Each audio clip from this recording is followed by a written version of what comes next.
ಕುವೆಂಪು ಅವರ ಕವನ ಬೆಕ್ಕು ಇಲಿ. ಬೆಕ್ಕು ಇಲಿ. ಊರಿನ ಕೊಳೆಯನೆಲ್ಲ ತೊಳೆವ ನಿನಗೆಯೇ ತೊಳೆಯೇ ನೀರಿಲ್ಲ ಓ ತೋಟಿ. ಹಣವಂತರಿಗೆ ತೊಟ್ಟಿ ಮನೆಗಳನ್ನು ಕಟ್ಟುವ ನಿನಗೆ ಮನೆಗೆ ಬಡಹಟ್ಟಿ ಗತಿ ಇಲ್ಲ ಓ ಕೂಲಿಗಾರ.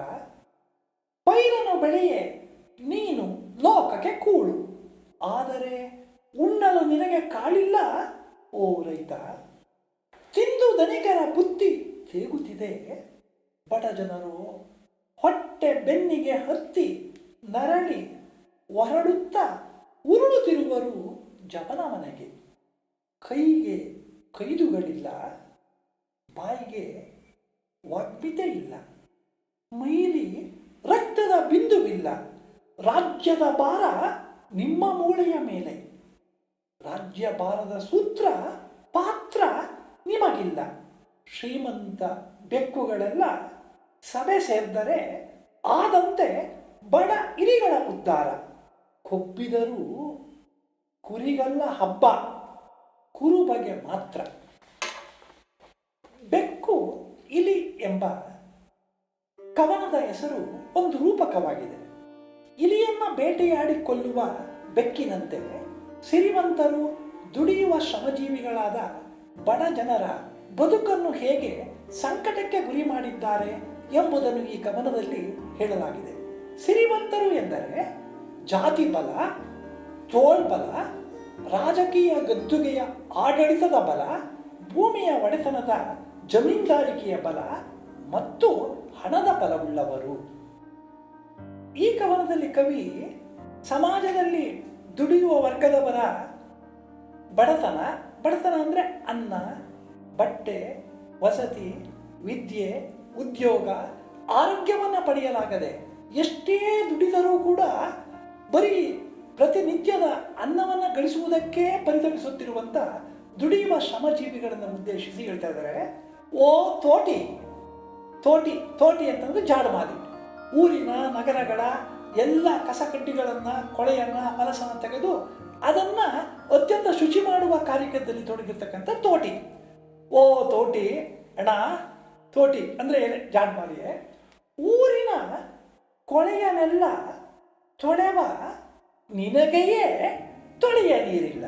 ನೋಡಪ್ಪ, ನೀನು ಊರಿನ ಕೊಳೆಯನ್ನೆಲ್ಲ ತೆಗಿತೀಯ, ಕಸ ಕಡ್ಡಿಗಳನ್ನು, ಗಲೀಜನ್ನು ಮಾಡಿರ್ತಕ್ಕಂಥದ್ದೆಲ್ಲವನ್ನೂ ನೀನು ತೆಗಿತೀಯ.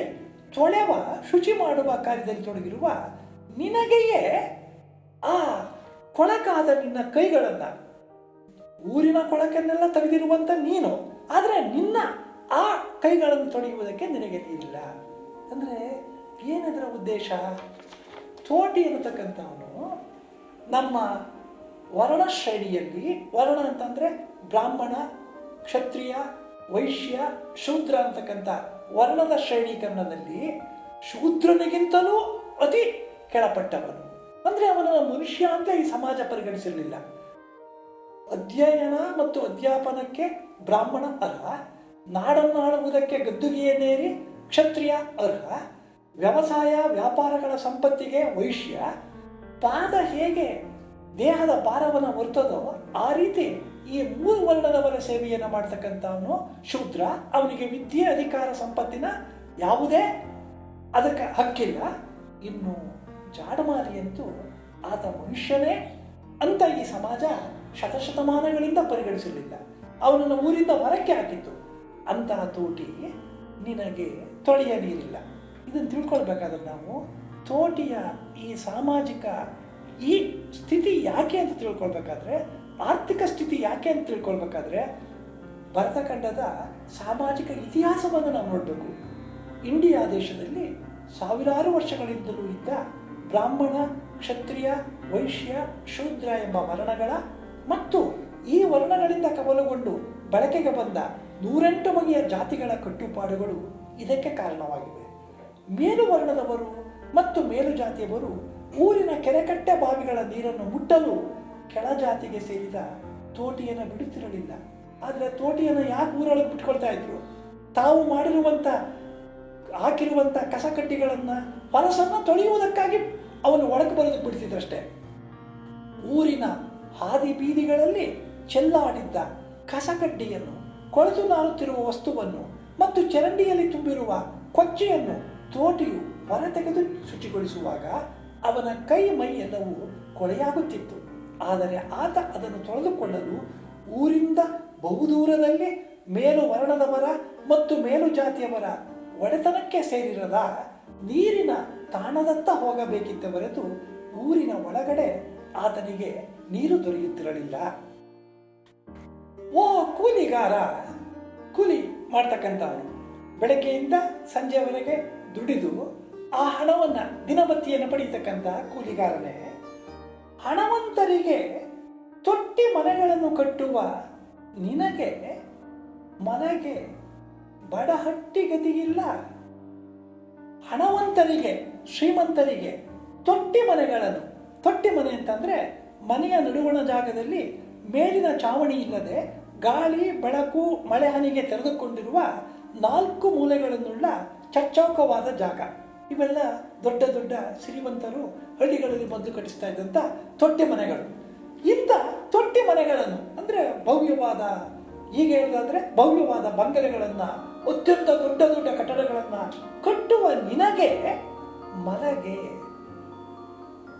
ನೆಮ್ಮದಿಯಿಂದ ನಿದ್ರಿಸಲು, ನೆಮ್ಮದಿಯಿಂದ ಬಾಳಲು, ಮಳೆಗಾಳಿಗಳಿಂದ ರಕ್ಷಣೆ ಪಡೆದು ನೀನು ನೆಮ್ಮದಿಯಿಂದಿರಲು ಬಡಹಟ್ಟಿ, ಸಾಮಾನ್ಯವಾಗಿರ್ತಕ್ಕಂಥ ಒಂದು ಮನೆ, ಒಂದು ಗುಡಿಸಲಾದರೂ ಗತಿ ಇಲ್ಲ. ಓ ಕೂಲಿಗಾರ, ಯಾತಕ್ಕೆ ನೋಡಿ, ಹಣವಂತರಿಗೆ ತೊಟ್ಟಿ ಮನೆಗಳನ್ನು ಕಟ್ಟುವ ನಿನಗೆ ಮನೆಗೆ ಬಡಹಟ್ಟಿ ಗತಿ ಇಲ್ಲ. ಓ ಕೂಲಿಗಾರ, ಯಾತಕ್ಕೆ ಅಂತಂತಂದರೆ ಶ್ರೀಮಂತರಿಗೆ ದೊಡ್ಡ ದೊಡ್ಡ ಮನೆಗಳನ್ನು ಕಟ್ಟಿಕೊಡುವ ಕೂಲಿಯವನಿಗೆ ನೆಮ್ಮದಿಯಿಂದ ಬದುಕಲು ಬೇಕಾದ ಸ್ವಂತ ಮನೆ ಇರುವುದಿಲ್ಲ. ಇದನ್ನು ನಾನು ನೀವೆಲ್ಲ ದೊಡ್ಡ ದೊಡ್ಡ ನಗರಗಳಲ್ಲಿ, ನಮ್ಮ ಊರುಗಳಲ್ಲೇ ನೋಡ್ತಾ ಇರ್ತೀವಿ. ದೊಡ್ಡ ದೊಡ್ಡ ಬಂಗಲೆಗಳನ್ನು ಕಟ್ಟುವಾಗ ಅದರ ಪಕ್ಕದಲ್ಲಿ ಕಲ್ಲಾರ್ ಶೀಟಿನ ಅಥವಾ ಮತ್ತೊಂದರನ್ನ ಚಿಕ್ಕ ಚಿಕ್ಕ ಗುಡಿಸಲುಗಳಲ್ಲಿ ಅವರು ಬಾಳ್ತಾ ಇರ್ತಾರೆ. ಆ ಕಟ್ಟಡ ನಿರ್ಮಾಣ ಆದ ತಕ್ಷಣ ಇನ್ನೊಂದು ಕಡೆ ಎಲ್ಲ ಹೋಗ್ತಾರೆ. ನೆಮ್ಮದಿಯಿಂದ ಬದುಕಲು ಬೇಕಾದ ಸ್ವಂತ ಮನೆ ಇರುವುದಿಲ್ಲ. ಏಕೆಂದರೆ ನಮ್ಮ ದೇಶದಲ್ಲಿನ ಆರ್ಥಿಕ ವ್ಯವಸ್ಥೆ, ಹಣಕಾಸಿನ ವ್ಯವಹಾರವು ಶ್ರೀಮಂತರು ಹೆಚ್ಚು ಹೆಚ್ಚು ಹಣವನ್ನು ಗೋರಿ ಗುಡ್ಡೆ ಹಾಕಿಕೊಳ್ಳುವಂಥ ರೀತಿಯಲ್ಲಿಯೂ ಮತ್ತು ದೇಹವನ್ನು ದಂಡಿಸಿ ದುಡಿಯುವ ಶ್ರಮಜೀವಿಗಳಾದ ಕೂಲಿಕಾರರು ಅತಿ ಕಡಿಮೆ ಹಣವನ್ನು ಪಡೆಯುವಂಥ ರೀತಿಯಲ್ಲಿ ರಚನೆಗೊಂಡಿದೆ. ಆದ್ದರಿಂದ ಕೂಲಿಕಾರರಲ್ಲಿ ಬಹುತೇಕ ಮಂದಿ ಜೀವನವಿಡೀ ದುಡಿದರೂ ತಮ್ಮದೇ ಆದ ಒಂದು ಸೂರನ್ನು, ಅಂದರೆ ಒಂದು ನೆರೆಯನ್ನು, ಒಂದು ಮನೆಯನ್ನು, ಗುಡಿಸಲನ್ನಾಗಲಿ ಹೊಂದಲಾಗದೆ ನರಳುತ್ತಿರುತ್ತಾರೆ. ಅಂದರೆ ಆರ್ಥಿಕ ರಚನೆಯಲ್ಲಿ ದೈಹಿಕ ಶ್ರಮಕ್ಕೆ ಕಡಿಮೆ ಬೆಲೆ ಇದೆ. ಅದೇ ಅಕ್ಷರ ಜ್ಞಾನವನ್ನು ಕಲಿತೋ ಮತ್ತೊಂದು ವ್ಯಾಪಾರವನ್ನು ಮತ್ತೊಂದನ್ನು ಮಾಡಿದಾಗ ಅದಕ್ಕೆ ಹೆಚ್ಚು ಹಣ ಬರ್ತದೆ. ಈ ಆರ್ಥಿಕ ವ್ಯವಸ್ಥೆಯಲ್ಲಿನ ದೋಷವೇ ದುಡಿಯುವ ಶ್ರಮಜೀವಿಗಳನ್ನು ಏನು ಮಾಡಿದೆ, ಇಂಥ ಕೆಳಸ್ತರದಲ್ಲೇ ಇಟ್ಟಿದೆ. ಇದಕ್ಕೆ ಆರ್ಥಿಕ ವ್ಯವಸ್ಥೆಯೇ ಕಾರಣ. ಪೈರನು ಬೆಳೆಯೇ ನೀನು ಲೋಕಕ್ಕೆ ಕೂಳು, ಆದರೆ ಉಣ್ಣಲು ನಿನಗೆ ಕಾಳಿಲ್ಲ. ಓ ರೈತ, ಓ ರೈತ, ಪೈರನು ಬೆಳೆಯೇ. ಇಲ್ಲಿ ಪೈರನು ಅಂತಂದ್ರೆ ನಾನಾ ಬಗೆಯಾಗಿರ್ತಕ್ಕಂಥ ದವಸ ಧಾನ್ಯಗಳನ್ನು ಬೆಳೀತಾ ಇರ್ತಕ್ಕಂಥದ್ದು. ಹೊಲ, ಗದ್ದೆ, ತೋಟಗಳಲ್ಲಿ 108 ಬಗೆಯ ಆಹಾರ ಪದಾರ್ಥಗಳನ್ನು ಬೆಳೀತಾ ಇರ್ತಕ್ಕಂಥ ಬೆಳೆಯೇ ನೀನು. ಎಲೆ ರೈತನೇ, ನೀನು ಈ ರೀತಿ ಹಗಲು ರಾತ್ರಿ ಎನ್ನದೆ ದುಡಿಯುತ್ತಾ ಬೆವರನ್ನು ಹರಿಸಿ ರಕ್ತವನ್ನು ಬಸಿದು ಶ್ರಮಪಟ್ಟು ನೀನು ಬೆಳೆಗಳನ್ನು ಬೆಳೀತಾ ಇದ್ದೀಯ. ನೀನು ಪೈರನು ಬೆಳೆಯೇ ಲೋಕಕ್ಕೆ ಕೂಳು, ಲೋಕದ ಜನಕ್ಕೆ ಅನ್ನ ಸಿಗ್ತಾ ಇದೆ, ಆಹಾರ ಸಿಗ್ತಾ ಇದೆ. ಆದರೆ ಉಣ್ಣಲು ನಿನಗೆ ಕಾಳಿಲ್ಲ ಓ ರೈತ. ಆದರೆ ದಿನನಿತ್ಯ ಹೊಟ್ಟೆಯ ತುಂಬ ಊಟ ಮಾಡಲು ನಿನಗೆ ದೊರಕ್ತಾ ಇಲ್ವಲ್ಲ. ನೋಡಿ, ಈ ಮಾತನ್ನು ಅರ್ಥ ಮಾಡ್ಕೊಳ್ಬೇಕಾದ್ರೆ ರೈತ ಅಂದರೆ ಬರೀ ಹೊಲ ಗದ್ದೆ ತೋಟಗಳಿಗೆ ಒಡೆಯನಾಗಿರ್ತಕ್ಕಂಥವನು, 2 ಎಕರೆಯೋ 3 ಎಕರೆಯೋ 10 ಎಕರೆಯೋ ಎಷ್ಟು ಎಕರೆ ಹಂಗೆ ಅವನಲ್ಲ. ಅವನ ಜೊತೆಗೆ ಒಬ್ಬ ರೈತನ ಜೊತೆಗೆ ಯಾವತ್ತೂ ವ್ಯವಸಾಯ ಒಬ್ಬ ಮಾಡುವ ವ್ಯಕ್ತಿಯಲ್ಲ. ವ್ಯವಸಾಯ ಯಾವುದೇ ಒಂದು ಬೆಳೆ ಒಬ್ಬ ರೈತ ಬೆಳೀತಾವನೆ ಅಂದರೆ ಅವನ ಜೊತೆಯಲ್ಲಿ 10 ಮಂದಿ, 100 ಮಂದಿ, 1000 ಮಂದಿ, ಕೋಟಿಗಟ್ಟಲೆ ಮಂದಿ ಕೂಲಿಕಾರರು ದುಡಿತಾ ಇದ್ದಾರೆ. ಆದರೆ ಆ ಕೂಲಿಕಾರರಿಗೆ ಇನ್ಯಾವುದೇ ಗತಿ ಇಲ್ಲ. ದಿನ ದುಡಿಬೇಕು, ಅವತ್ತು ಗಳಿಸಿದ್ದನ್ನು ಅವತ್ತು ಉಣ್ಬೇಕು. ಇದಕ್ಕೆ ಸ್ಪಷ್ಟವಾದ ಒಂದು ಉದಾಹರಣೆ ಅಂತಂದರೆ, ಕಳೆದ ವರ್ಷ ಕೋವಿಡ್ ಬಂದ ಸಂದರ್ಭದಲ್ಲಿ ಇಡೀ ನಾವೆಲ್ಲ ನೋಡಿದು ಹಸಿವಿನಿಂದ ತತ್ತರಿಸುತ್ತಾ ಕೈಯೊಡ್ಡಿ ಆ ಆಹಾರ ಪದಾರ್ಥಗಳನ್ನು ಸ್ವೀಕರಿಸ್ತಿದ್ದವರೆಲ್ಲ ಯಾರು ಅಂತಂದರೆ, ಯಾರು ಇಡೀ ಜನಸಮುದಾಯಕ್ಕೆ ಬೆಳೆದು ಕೊಟ್ಟಿದ್ದಾರೋ, ತಮ್ಮ ಉತ್ಪನ್ನದಿಂದ ನಮಗನ್ನ ಕೊಟ್ಟಿದ್ದಾರೋ, ಅವರು ಆ ಸಂದರ್ಭದಲ್ಲಿ ಅನ್ನವಿಲ್ಲದೆ ತೊಳ್ಳಾಡ್ತಿದ್ರು. ಹಾಗಾದರೆ ಇಡೀ ದೇಶಕ್ಕೆ ಬೇಕಾದ ಕೂಳನ್ನು, ಆಹಾರವನ್ನು ಉತ್ಪಾದಿಸುವಂಥ ಕೋಟಿಗಟ್ಟಲೆ ಜನ ಮತ್ತೊಮ್ಮೆ ಇಂಥ ಕ್ಷಾಮ ಬಂದಾಗ, ಅಥವಾ ರೋಗ ರುಜಿನಗಳು ಬಂದಾಗ, ಅಥವಾ ಏನಾದರೂ ಕೂಡ ಪ್ರಕೃತಿಯ ವಿಕೋಪಗಳು ಬಂದಾಗ ದುಡಿಮೆ ಮಾಡಲು ಅವಕಾಶವಿಲ್ಲದೆ, ಗೈದು ತಿನ್ನಲು ಅವಕಾಶವಿಲ್ಲದೆ, ಕೂಲಿ ಮಾಡಲು ಅವಕಾಶವಿಲ್ಲದೆ ಅವರೇ ಅನ್ನವಿಲ್ಲದೆ ಪರಿತಪಿಸ್ತಾರೆ. ಹಾಗಾದರೆ ದೇಶಕ್ಕೆ ಅನ್ನವನ್ನು ಉತ್ಪಾದನೆ ಕೊಡುವ ಓ ಕೂಲಿಕಾರ, ನೀನೇ ಹೊಟ್ಟೆ ತುಂಬ ಉಣ್ಣಲು ನಿನಗೆ ಕಾಳಿಲ್ಲ ಓ ರೈತ. ಹೊಲಗದ್ದೆ ತೋಟಗಳಲ್ಲಿ ದುಡಿಯುವ ಬೇಸಾಯಗಾರರಲ್ಲಿ ಹೆಚ್ಚಿನವರು ಭೂಮಿಯ ಒಡೆತನವಿಲ್ಲದ ಕೂಲಿಯವರಾಗಿರುತ್ತಾರೆ. ಇಂತಹ ಕೂಲಿಕಾರರ ಬೆವರಿನ ದುಡಿಮೆಯಿಂದ ಬೆಳೆದ ಬೆಳೆಯಲ್ಲಿ ಬಹುದೊಡ್ಡ ಪಾಲು ಜಮೀನ್ದಾರನ ಮನೆಯ ಅಥವಾ ವ್ಯಾಪಾರಸ್ಥರ ಅಂಗಡಿಯ ಕಣಜವನ್ನು ಸೇರುತ್ತದೆ. ಜಮೀನ್ದಾರಿಕೆಯ ವ್ಯವಸ್ಥೆಯಿಂದಾಗಿ ಕೂಲಿಯಾಳಾಗಿ ದುಡಿದ ಬೇಸಾಯಗಾರನು ಹಸಿವಿನ ಸಂಕಟದಿಂದ ಜೀವನದ ಉದ್ದಕ್ಕೂ ನರಳುತ್ತಾ ಇರುತ್ತಾನೆ. ಮತ್ತೊಂದು ವಿಷಯ ನೋಡಿ, ತಿಂದು ಧನಿಕರ ಬುತ್ತಿ ತೇಗುತ್ತಿದೆ, ಬಡ ಜನರು ಹೊಟ್ಟೆ ಬೆನ್ನಿಗೆ ಹತ್ತಿ ನರಳಿ ಹೊರಳುತ್ತಾ ಉರುಳುತ್ತಾ ಇರುವರು ಜವನ ಮನೆಗೆ. ಇದೆಲ್ಲ ನೀವು ದಿನನಿತ್ಯ ನೋಡ್ತಾ ಇರ್ತಕ್ಕಂಥದ್ದು. ಇಂದಿಗೂ ಭರತಖಂಡದಲ್ಲಿ, ಜಗತ್ತಿನಲ್ಲಿ 40% ಮಂದಿ ದಿನಕ್ಕೆ 2 ಹೊತ್ತು ಊಟಕ್ಕೆ ಅವಕಾಶವಿಲ್ಲದಂತಹ ರೀತಿಯ ಬಡತನದ ಬೇಗೆಯಲ್ಲಿ ಬೈತಾ ಇದ್ದಾರಂತೆ. ಹಾಗಾದರೆ ಹಸಿವಿನ ಸಂಕಟದಿಂದ ತಳ್ತಾ ಇದ್ದಾರೆ. ಆದರೆ ಮತ್ತೊಂದು ಕಡೆಯಲ್ಲಿ ಅತ್ಯಂತ ಯಥೇಚ್ಛವಾಗಿರ್ತಕ್ಕಂಥ ಸಿರಿ ಸಂಪದಗಳಿದೆ, ಅಲ್ಲಿ ಉಂಡು ತಿಂದು ಇರ್ತಾ ಇದ್ದಾರೆ. ತಿಂದು ಧನಿಕರ ಬುತ್ತಿ ಅಂದರೆ ನಾವೆಲ್ಲರೂ ಪ್ರಯಾಣ ಹೋದಾಗ ಮಾರ್ಗ ಮಧ್ಯದಲ್ಲಿ ತಿನ್ನುವುದಕ್ಕೆಂದು ಕಟ್ಟಿಕೊಂಡಿರ್ತಕ್ಕಂಥ ಆಹಾರ ಪದಾರ್ಥಗಳು. ಇಲ್ಲಿ ಧನಿಕರ ಬಳಿಯಲ್ಲಿರುವ ಬುತ್ತಿ ಅಂದರೆ ಧನಿಕರ ಬಳಿಯಲ್ಲಿ ಎಷ್ಟು ಆಹಾರ ಪದಾರ್ಥಗಳ ಸಂಪತ್ತಿದೆ ಅಂತಂದರೆ ತೇಗುತ್ತಿದೆ.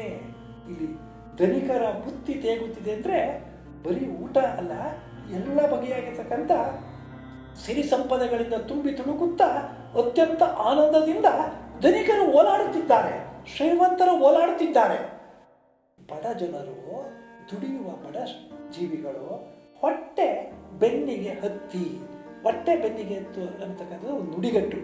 ಹಸಿವಿನ ಸಂಕಟದಿಂದ ಬಹುಕಾಲ ನರಳುತ್ತಿರುವ ವ್ಯಕ್ತಿಯ ಹೊಟ್ಟೆಯ ಕರುಳುಗಳೆಲ್ಲ ಸುಂಡು ಹೋದಂತಾಗಿ ಹಸಿವಿನಿಂದ ನರಳುತ್ತಾ ಜೀವನ ಸಾಗಿಸುತ್ತಿರುವುದನ್ನು ಈ ನುಡಿಗಟ್ಟು ಸೂಚಿಸುತ್ತಿದೆ.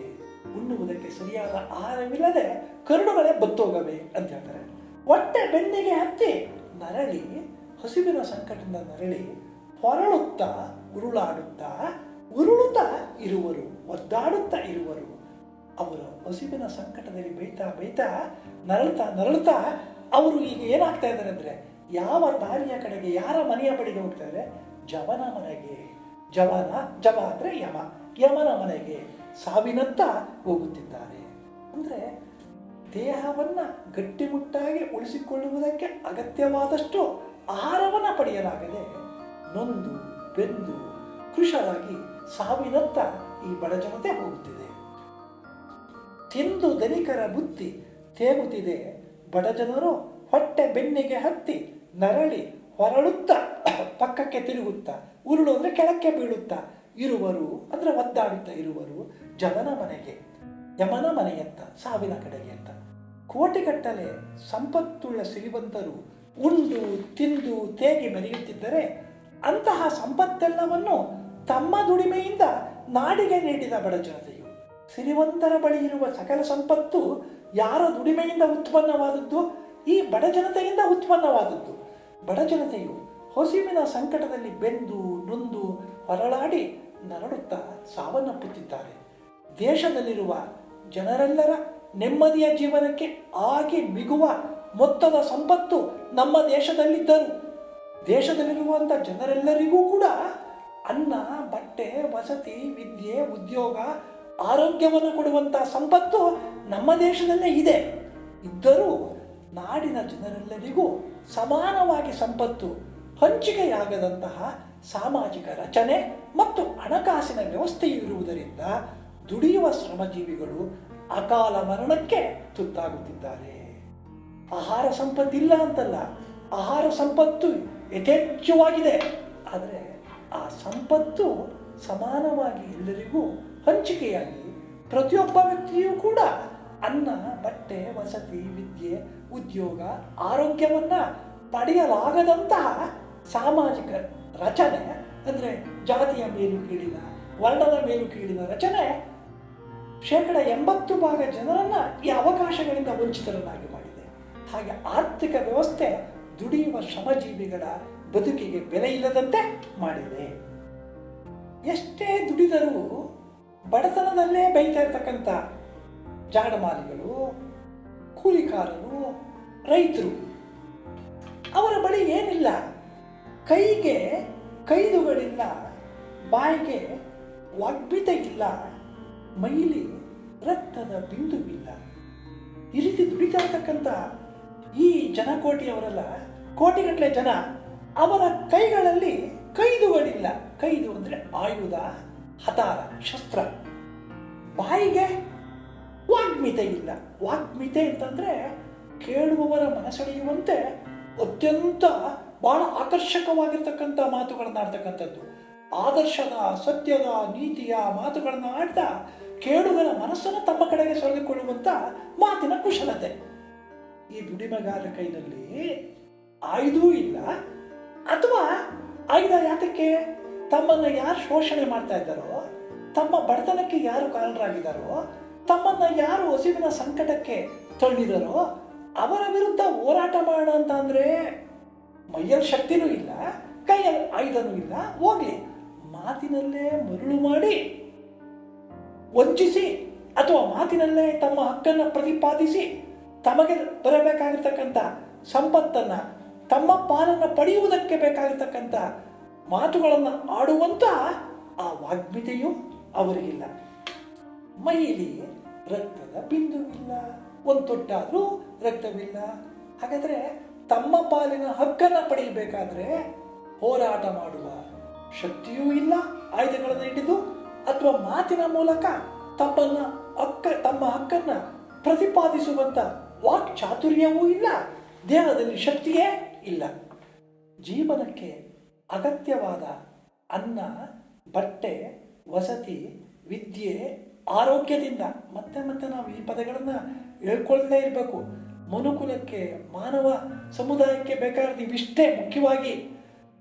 ಆರೋಗ್ಯದಿಂದ ವಂಚಿತರಾಗಿ ಕಡು ಬಡತನದ ಬೇಗೆಯಲ್ಲಿ ಬೀಳುತ್ತಿರುವ ದುಡಿಯುವ ಶ್ರಮಜೀವಿಗಳೆಲ್ಲ ಒಂದಾಗಿ ಜೊತೆಗೂಡಿ ತಮ್ಮನ್ನು ಇಂತಹ ಸಂಕಟಕ್ಕೆ ಗುರಿ ಮಾಡಿರುವ ವ್ಯವಸ್ಥೆಯ ವಿರುದ್ಧ ಸಿರಿವಂತರ ಎದುರಾಗಿ ಹೋರಾಡಲು ಬೇಕಾದ ಶಕ್ತಿಯು ಬಡವರ ದೇಹದಲ್ಲಿಲ್ಲ. ಎದುರಾಳಿಗಳನ್ನು ಮಾತಿನಲ್ಲಿ ಮಣಿಸಬಲ್ಲ ಚಾಕಚಕ್ಯತೆಯು ಬಡವರಿಗೆ ಗೊತ್ತಿಲ್ಲ. ಹಗೆಗಳನ್ನು ಸದೆಬಡಿಯಲು ಬಡವರ ಬಳಿ ಯಾವುದೇ ಹತಾರವಿಲ್ಲ. ಹಾಗಾದರೆ ಇಂಥ ನಿಸ್ಸಹಾಯಕರಾಗಿದ್ದಾರೆ. ಅದು ನೋಡಿ, ರಾಜ್ಯದ ಭಾರ ನಿಮ್ಮ ಮೂಳೆಯ ಮೇಲೆ. ಹಾಗಾದರೆ ರಾಜ್ಯದ ಭಾರ, ಹೊರೆ ಎಲ್ಲವೂ ಅಂದರೆ ದೇಶ ನಡೀತಾ ಇರತಕ್ಕಂಥದ್ದು, ರಾಜ್ಯ ನಡೀತಾ ಇರೋದೇ ಯಾರಿಂದ? ನಿಮ್ಮಿಂದ. ರಾಜ್ಯದ ಭಾರ ನಿಮ್ಮ ಮೂಳೆಯ ಮೇಲೆ. ಒಂದು ಕ್ಷಣಕಾಲ ಆಲೋಚನೆ ಮಾಡಿ. ಕಳೆದ ವರ್ಷ 2 ತಿಂಗಳ ಕಾಲ ಇಡೀ ದೇಶ ಏನಾಯ್ತಿತ್ತು? ಸಂಪೂರ್ಣವಾಗಿ ಸ್ತಬ್ಧವಾಗಿತ್ತು. ಲಾಕ್ಡೌನ್ ಬಂದು ಆಗ ಎಲ್ಲ ದೇಗುಲಗಳು ಮುಚ್ಚಿದ್ದು, ಎಲ್ಲ ಕಚೇರಿಗಳು ಮುಚ್ಚಿದ್ದು, ಇಡೀ ದೇಶದ ಉದ್ದಗಲದ ರಸ್ತೆಯಲ್ಲಿ ಯಾವುದೇ ವಾಹನಗಳ, ರೈಲು, ಮೋಟಾರುಗಳ ಸಂಚಾರವಿರಲಿಲ್ಲ. ಹಾಗಾಗಿ ಇಡೀ ದೇಶವೇ ಸ್ತಬ್ಧವಾಗಿತ್ತು. ಆದರೆ ಒಂದು ನೆಲೆಯಲ್ಲಿ ಮಾತ್ರ ದುಡಿಮೆ ಹಗಲಿರುಳು ನಡೀತಲೇ ಇತ್ತು. ಎಲ್ಲಿ? ಹೊಲ, ಗದ್ದೆ, ತೋಟಗಳಲ್ಲಿ ದೇಶದ ಉದ್ದಗಲಕ್ಕೂ ರೈತರು, ಕೂಲಿಯವರು, ಕಾರ್ಮಿಕರು ಸದಾಕಾಲ ದುಡಿತಿದ್ರು. ನೋಡಿ, ಆ ಲಾಕ್ಡೌನ್ ಆದ ಸಮಯದಲ್ಲಿಯೂ ಕೂಡ ಜಾಡಮಾಲಿಗಳು ಅಂದರೆ ಊರಿನ ನಗರದ ಕೊಳಕನ್ನ ಮನಸ್ಸನ್ನ ಸಂಪೂರ್ಣವಾಗಿ ಶುಚಿ ಮಾಡುವಂಥ ಕಾರ್ಯದಲ್ಲಿ ತೊಡಗಿದ್ರು. ಅವ್ಯಾವೂ ನಿಂತಿರಲಿಲ್ಲ. ಒಂದು ವೇಳೆ 2 ತಿಂಗಳ ಕಾಲ ಜಾಡಮಾಲಿ ತನ್ನ ಕೆಲಸವನ್ನು ಮಾಡದೆ ಹೋಗಿದ್ರೆ ಇಡೀ ಜನಸಮುದಾಯವೆಲ್ಲವೂ 108 ಬಗೆಯ ರೋಗ ರುಜಿನಗಳಲ್ಲಿ ಸಂಪೂರ್ಣವಾಗಿ ನಾಶವಾಗ್ತಿತ್ತು. ಸಾವಿರ ಲಕ್ಷ ಗಟ್ಟಲೆ ಜನ ಸಾಯಬೇಕಾಗಿತ್ತು. ಜಾಡಮಾಲಿ ಇಡೀ ಜನಸಮುದಾಯದ ಕೊಳಕನ್ನ ತಾನು ಶುಚಿ ಮಾಡಿ ಜನಸಮುದಾಯದ ಆರೋಗ್ಯವನ್ನು ಕಾಪಾಡ. ಇಡೀ ರೈತರು ಮತ್ತು ಕೂಲಿ ಕಾರ್ಮಿಕರು ದುಡಿಯುವ ಶ್ರಮಜೀವಿಗಳು ಸುಮ್ಮನಾಗಿದ್ದರೆ ನಂತರದ ದಿನಗಳಲ್ಲಿ ಇಡೀ ಜನಸಮುದಾಯ ಹಸಿವಿನ ಸಂಕಟದಲ್ಲಿ ಬೆಳಿಬೇಕಾಗಿತ್ತು. ಹಾಗಾದರೆ ರಾಜ್ಯದ ಭಾರ ನಿಮ್ಮ ಮೂಳೆಯ ಮೇಲೆ, ದುಡಿಯುವ ಶ್ರಮಜೀವಿಗಳ ಶ್ರಮದ ಮೇಲೆ ಇಡೀ ರಾಜ್ಯ ನಿಂತಿದೆ. ಆದರೆ ರಾಜ್ಯಭಾರದ ಸೂತ್ರ ಪಾತ್ರ ನಿಮಗಿಲ್ಲ.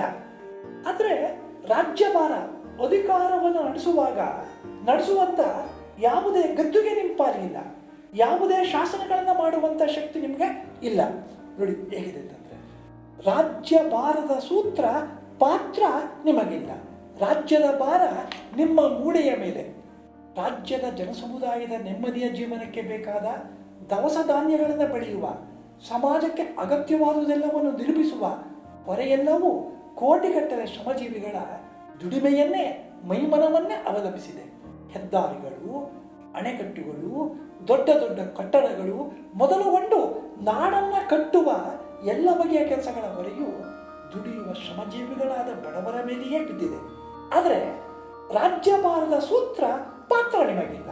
ರಾಜ್ಯವನ್ನು ಆಳುವ ಅಂಗಗಳಾದ ಶಾಸಕಾಂಗ, ಕಾರ್ಯಾಂಗ ಮತ್ತು ನ್ಯಾಯಾಂಗಗಳಲ್ಲಿ ದುಡಿಯುವ ಶ್ರಮಜೀವಿಗಳಾದ ಬಡ ಜನತೆಗೆ ಯಾವತ್ತೂ ಅವಕಾಶವೂ ಇಲ್ಲ. ನೋಡಿ, ನಾಡು ನಡೆಯುವುದಕ್ಕೆ ಇವರ ಶ್ರಮ ಬೇಕು. ಆದರೆ ನಾಡನ್ನು ಆಳುವುದಕ್ಕೆ, ನಾಡಿಗೆ ಅಗತ್ಯವಾಗಿರ್ತಕ್ಕಂಥ ಕಾನೂನು ಕಟ್ಟಳೆಗಳನ್ನು ರೂಪಿಸಿ ಎಲ್ಲ ಜನತೆಯ ಬದುಕನ್ನು ಹಸನು ಮಾಡುವ ಆ ಯಾವುದೇ ರಂಗದಲ್ಲಿ ಇವರಿಗೆ ಯಾವುದೇ ಅವಕಾಶವೇ ಇಲ್ಲ. ಶ್ರೀಮಂತ ಬೆಕ್ಕುಗಳೆಲ್ಲ ಸಭೆ ಸೇರಿದರೆ ಆದಂತೆ ಬಡ ಇಲಿಗಳ ಉದ್ಧಾರ. ಕವಿ ಅತ್ಯಂತ ಬಹಳ ಅರ್ಥಪೂರ್ಣವಾದ ಒಂದು ರೂಪಕವನ್ನು ನಮ್ಮ ಕಣ್ಣು ಮುಂದೆ ಇಡ್ತಾರೆ. ಶ್ರೀಮಂತ ಬೆಕ್ಕುಗಳೆಲ್ಲ ಸಭೆ ಸೇರ್ತಾರೆ. ನೋಡಿ, ಒಂದು ಕಡೆ ಶ್ರೀಮಂತವಾದ ಅಂದರೆ ಚೆನ್ನಾಗಿ ಕೊಬ್ಬಿರುವ ಬೆಕ್ಕುಗಳೆಲ್ಲ ಒಂದು ಕಡೆ ಸಭೆ ಸೇರಿರುವಂತೆ. ಸೇರಿಬಿಟ್ಟು ಅವು ಯಾರ ಬಗ್ಗೆ? ಬಡ ಇಲಿಗಳ ಬಗ್ಗೆ ಚಿಂತೆ ಮಾಡ್ತವೆ. ಬಡ ಇಲಿಗಳ ಉದ್ಧಾರದ ಬಗ್ಗೆ ಚಿಂತೆ ಮಾಡ್ತಾ ಇದೆ. ನೋಡಿ ಎಂಥ ಕಟು ವ್ಯಂಗ್ಯ. ಇಲಿಗಳನ್ನು ಕೊಂದು ತಿಂದು ಕೊಬ್ಬಿರುವ ಬೆಕ್ಕುಗಳೇ ಸಭೆ ಸೇರಿಕೊಂಡು ಯಾರ ಬಗ್ಗೆ ಯೋಚನೆ ಮಾಡ್ತವೆ? ಇಲಿಗಳ ಸಂರಕ್ಷಣೆಯ ಬಗ್ಗೆ, ಇಲಿಗಳನ್ನು ಕಾಪಾಡುವುದು ಹೇಗೆ ಅನ್ನತಕ್ಕಂಥದ್ರ ಬಗ್ಗೆ ಚರ್ಚೆ ಮಾಡ್ತಾ ಇದ್ದವು. ಅಲ್ಲಿಗೆ ಕೊಬ್ಬಿರುವ ಬೆಕ್ಕುಗಳು ಸೇರಿರುವುದು ಇಲಿಗಳ ಉದ್ಧಾರಕ್ಕಲ್ಲ, ಇಲಿಗಳನ್ನು ಮತ್ತಷ್ಟು ಕಬಳಿಸುವುದಕ್ಕೆ. ಈ ರೂಪಕವನ್ನು ಕೊಟ್ಟು ಈ ಕಡೆ ನಮ್ಮ ಕಣ್ಣು ಮುಂದೆ ಇಡ್ತಾರೆ. ಇಲ್ಲಿ ಶ್ರೀಮಂತ ಬೆಕ್ಕುಗಳು ಅಂದರೆ ಇದೊಂದು ರೂಪಕ. ಜಾತಿ ಬಲ, ತೋಳ್ಬಲ, ರಾಜಕೀಯ ಗದ್ದುಗೆಯ ಆಡಳಿತದ ಬಲ, ಭೂಮಿಯ ಒಡೆತನದ ಜಮೀನ್ದಾರಿಕೆಯ ಬಲ, ಹಣದ ಬಲ ಉಳ್ಳ ವ್ಯಕ್ತಿಗಳು. ಇಲ್ಲಿ ಬೆಕ್ಕುಗಳು ಅಂದರೆ ಈ ಬೆಕ್ಕುಗಳಲ್ಲ, ಕೊತ್ತಿಗಳಲ್ಲ. ಜಾತಿ ಬಲ, ತೋಳ್ಬಲ, ರಾಜಕೀಯ ಅಧಿಕಾರದ ಗದ್ದುಗೆಯ ಆಡಳಿತದ ಬಲ, ಭೂಮಿಯ ಒಡೆತನದ ಜಮೀನ್ದಾರಿಕೆಯ ಬಲ ಮತ್ತು ಹಣದ ಬಲವುಳ್ಳ ವ್ಯಕ್ತಿಗಳು. ಇನ್ನು ಬಡ ಇಲಿಗಳು ಅಂದರೆ ಯಾರು? ಜಾತಿ ಬಲವಿಲ್ಲದ, ರಾಜಕೀಯ ಗದ್ದುಗೆಯ ಆಡಳಿತದ ಬಲವಿಲ್ಲದ, ಭೂಮಿಯ ಒಡೆತನವಿಲ್ಲದ, ಸಂಪತ್ತಿಲ್ಲದ, ದುಡಿಯುವ ಶ್ರಮಜೀವಿಗಳಾದ ಬಡವರು. ಅಲ್ಲಿಗೆ ಬೆಕ್ಕುಗಳು ಇಂತಹ ಸಿರಿವಂತರು, ಅಧಿಕಾರ ಬಲವುಳ್ಳವರಿಗಿದಾದರೆ ಇಲಿಗಳು ಇಂಥ ಬಡ ಜನತೆಗೆ ಸಂಕೇತ. ಶ್ರೀಮಂತ ಬೆಕ್ಕುಗಳೆಲ್ಲ ಸಭೆ ಸೇರಿದರೆ ಆದಂತೆ ಬಡ ಇಲಿಗಳ ಉದ್ಧಾರ. ನಮಗೆ ಗೊತ್ತಾಗುತ್ತೆ, ಬೆಕ್ಕುಗಳು ಸಭೆ ಸೇರಿದರೆ ಇಲಿಗಳನ್ನು ಯಾವ ರೀತಿ ಉದ್ಧಾರ ಮಾಡ್ತವೆ? ಇಲಿಗಳನ್ನು ಕೊಂದು ತಿಂತವಷ್ಟೇ. ಯಾರು ನಾಡಿನ ಸಂಪತ್ತನ್ನು ಲೂಟಿ ಮಾಡುತ್ತಿದ್ದಾರೆಯೋ, ಯಾರು ಜಾತಿ ಮತ ದೇವರ ಹೆಸರಿನಲ್ಲಿ ಜನಸಮುದಾಯದಲ್ಲಿ ಪರಸ್ಪರ ಅಪನಂಬಿಕೆ ಅಸೂಯೆ ಹಗೆತನವನ್ನು ಉಂಟು ಮಾಡಿ ಸಮಾಜದ ನೆಮ್ಮದಿಯ ಬದುಕನ್ನು ಹಾಳು ಮಾಡುತ್ತಿದ್ದಾರೆಯೋ, ಯಾರು ಬಡಜನರ ದುಡಿಮೆಯಿಂದ ಉತ್ಪನ್ನವಾದ ಸಂಪತ್ತು ಎಲ್ಲರಿಗೂ ಸಮಾನವಾಗಿ ಹಂಚಿಕೆಯಾಗದಂತೆ ತಡೆಯೊಡ್ಡುತ್ತಿದ್ದಾರೆಯೋ ಅಂತಹ ವ್ಯಕ್ತಿಗಳ ಜೊತೆಗೂಡಿದ್ದಾರೆ. ಅಂದರೆ ಭ್ರಷ್ಟ ರಾಜಕಾರಣಿಗಳಾಗ್ಬೋದು, ಲಂಚಕೋರ ಅಧಿಕಾರಿಗಳಾಗ್ಬೋದು, ಬ್ಯಾಂಕುಗಳಿರ್ತಕ್ಕಂಥ ಸಾವಿರಾರು ಕೋಟಿ ಹಣವನ್ನು ಸಂಪತ್ತಿಗೆ ವಂಚನೆಯನ್ನು ಮಾಡ್ತಾ ಇರ್ತಕ್ಕಂಥ ಕೈಗಾರಿಕೋದ್ಯಮಿಗಳಾಗ್ಬೋದು, ಅಥವಾ ಶಿಕ್ಷಣ ಮತ್ತು ವೈದ್ಯಕೀಯ ರಂಗದಲ್ಲಿ ಸಮಾಜಕ್ಕೆ ಅಪಾರವಾಗಿರ್ತಕ್ಕಂಥ ಶೋಷಣೆಯನ್ನು ಮಾಡ್ತಾ ಇರ್ತಕ್ಕಂಥ ವ್ಯಕ್ತಿಗಳಾಗಿರ್ಬೋದು. ಇವರೆಲ್ಲ ಮುಂಚೂಣಿಯಲ್ಲಿ ಸಭೆ ಸೇರವ್ರೆ. ಅಂತಹ ವ್ಯಕ್ತಿಗಳ ಜೊತೆಗೂಡಿ ನಡೆಸುವ ಚಿಂತನೆಯಾಗಲಿ ಇಲ್ಲವೇ ನಡೆಸುವ ಆಡಳಿತವಾಗಲಿ ಎಂದೆಂದಿಗೂ ಬಡ ಜನರ ಬದುಕಿನ ಬವಣೆಗಳನ್ನು ನಿವಾರಿಸಿ ಅವರಿಗೆ ಒಳ್ಳೆಯ ಬದುಕನ್ನು ನೀಡುವುದಿಲ್ಲ ಎಂಬ ವ್ಯಂಗ್ಯದ ಧ್ವನಿಯಲ್ಲಿ ಈ ನುಡಿಗಳು ಇವೆ. ಶ್ರೀಮಂತ ಬೆಕ್ಕುಗಳೆಲ್ಲ ಸಭೆ ಸೇರ್ತಾರೆ, ಆದಂತೆ ಬಡವರ ಇಲಿಗಳ ಉದ್ಧಾರ. ಕೊನೆಗೊಂದು ಮಾತಾಡ್ತಾರೆ, ಕೊಬ್ಬಿದರು ಕುರಿಗಲ್ಲ ಹಬ್ಬ. ಕೊಬ್ಬಿದರು ಚೆನ್ನಾಗಿ ತಿಂದು ಮೇವನ್ನು ತಿಂದು ಚೆನ್ನಾಗಿ ಬಲಿಷ್ಠವಾಗಿರ್ತಕ್ಕಂಥ ಒಂದು ಕುರಿ ಕೊಬ್ಬಿದೆ. ಕುರಿ ಕೊಬ್ಬಿದಷ್ಟು, ನಮ್ಮ ಕಡೆ ಹಳ್ಳಿ ಕಡೆ ಒಂದು ಗಾದೆ ಇದೆ, ಕುರಿ ಕೊಬ್ಬಿದಷ್ಟು ಕುರುಬನಿಗೆ ಲಾಭ. ಇಲ್ಲಿ ಕುರುಬ ಅಂತ ಅಂದರೆ ಕುರಿಗಳನ್ನು ಮೇಯಿಸುವಂತಕ್ಕಂಥ ವಾಚ್ಯಾರ್ಥ ಒಂದಾದರೆ, ಕುರಿ ಕೊಬ್ಬಿದಷ್ಟು ಕುರುಬನಿಗೆ ಲಾಭ ಅಂತ ಅಂದರೆ ದುಡಿಯುವ ಶ್ರಮಜೀವಿಗಳು ಎಷ್ಟೆಷ್ಟು ಶ್ರಮವನ್ನು ಪಡ್ತಾರೋ, ಎಷ್ಟೆಷ್ಟು ದುಡಿಮೆಯನ್ನು ಮಾಡ್ತಾರೋ ಆ ದುಡಿಮೆಯ ಉತ್ಪನ್ನವೆಲ್ಲವೂ ಕೂಡ ಸಿರಿವಂತರಿಗೆ, ಅಂದರೆ ನಾಡನ್ನ ಅಧಿಕಾರ ಸೂತ್ರವನ್ನು ಹಿಡಿದಿರ್ತಕ್ಕಂಥ ಗದ್ದುಗೆಯ ಉಳ್ಳವರ ಪಾಲಿಗೆ ಆಯ್ತದೆ. ಕುರಿ ಕೊಬ್ಬಿದರು ಕುರಿಗಲ್ಲ ಹಬ್ಬ ಅಂದರೆ ಆನಂದ, ಸಂತೋಷ, ಪ್ರಯೋಜನ ಕುರುಬಗೆ ಮಾತ್ರ.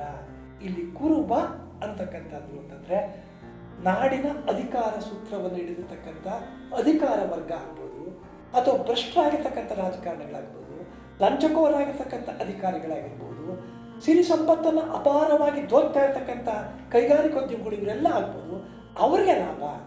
ಕುರಿ ಕೊಬ್ಬಿದಷ್ಟು ಕುರುಬನಿಗೆ ಲಾಭ ಎಂಬ ಗಾದೆಯು ಇಲ್ಲಿ ಒಂದು ರೂಪಕವಾಗಿ ಬಳಕೆಯಾಗಿದೆ.